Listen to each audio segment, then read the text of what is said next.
J'avais envie de vous parler de Lore Olympus, qui est un webtoon. Donc vous pouvez lire sur le site webtoon, mais qui est sorti en BD chez Hugo BD. C'est une série de Rachel Smith, si je dis pas de bêtises. Effectivement, c'est Rachel Smith.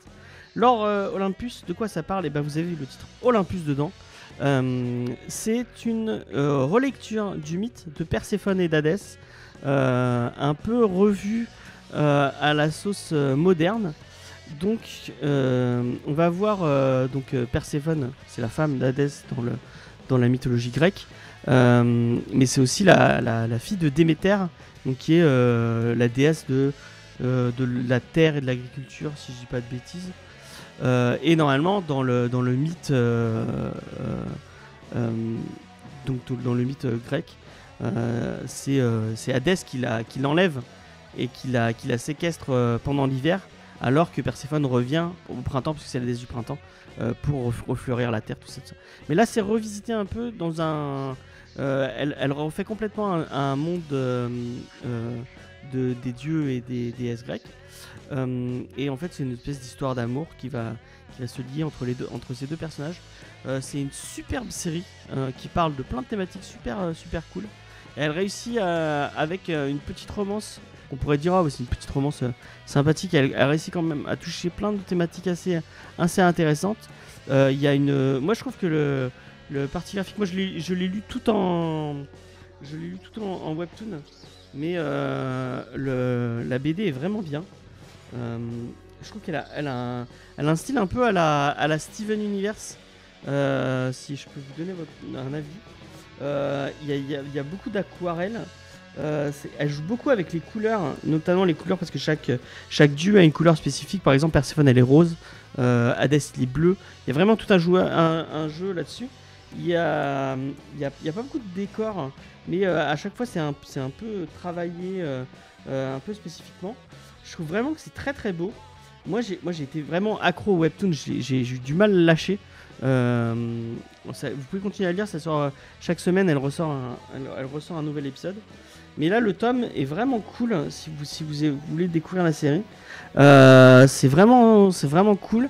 C'est vraiment bien documenté. Je trouve que chaque personnage de la BD, et même les plus petits personnages, genre il y a comment il s'appelle, Hadès a une assistante et slash amante au début de la série. Tu te dis bon c'est juste une espèce de love interest qu'il a à côté, qui s'appelle Manté. Et en fait non, c'est vraiment quand tu suis et que tu découvres après, c'est une vraie histoire de la mythologie. Il y a vraiment un truc par rapport à ça.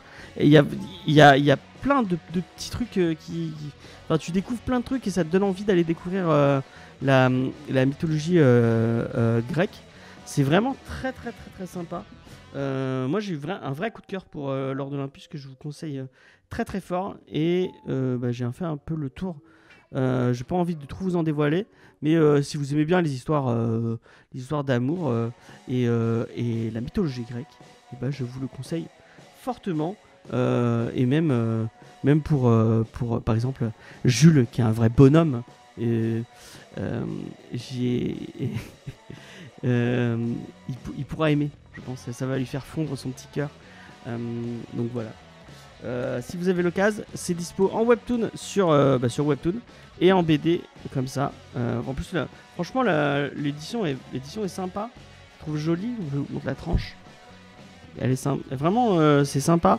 Ils ont fait un bel effort pour rendre ce qui est normalement un truc en webtoon, donc avec un format plus rectangulaire qu'on fait scroller. Là vraiment le format est sympa, et je vous le conseille très fort. Petit coup de cœur pour Lore d'Olympus. Voilà. Et je me permets de faire une petite outro pour ce passage, parce que je vais le couper et je le mettrai sur les réseaux sociaux. J'en ai profité de la matinale pop pour vous présenter cette petite BD. Si vous voulez avoir d'autres recommandations, et si vous voulez entendre parler de l'actu pop culture, je vous conseille de venir nous écouter sur Twitch. Et voilà. Donc Lore d'Olympus de Rachel Smith, chez Hugo BD et chez Webtoon. Allez-y, lisez-le, c'est très bien.